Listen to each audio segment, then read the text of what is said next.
Hello, I'm Laura and I'm here to demonstrate how to apply the lash ribbons in style Shae. I've already prepped them in my previous video and I'm going to prep my eyes by wiping them with water wipes. I use these because my eyes are often itchy. Any non-oil based makeup remover will be fine. I also curl my lashes because I have extreme straight lashes to help prep.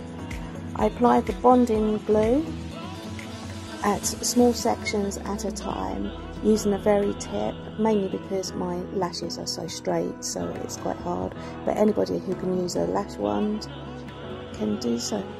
I wait for the glue to dry for up to a minute just to make sure it's tacky to allow the lash to adhere to, and then place it on just by the waterline but not on the waterline, and just gently tap it on with my tweezers. As you can see, I'm applying the 12s to the middle of my eye just because I like that flared look.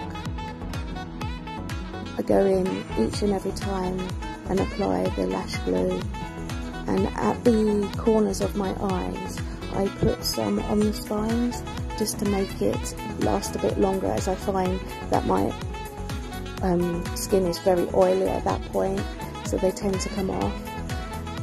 I have a mole on my eye, so applying the lash glue around here is quite tricky, so I have to cut them down into smaller pieces to allow for a bit more flexibility around my mole.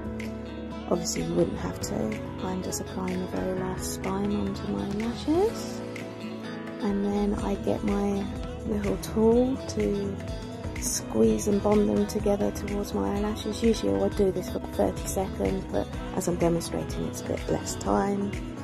Just keep it there and slowly peel them backwards to bond it, and there we go. There's my finished lash map of 10mm and 12mm, and here's the transformation we've been waiting for. I do apologise for the lack of makeup. I thought I'd give the complete transformation, and was happy to show you my Shae by Lash Ribbons.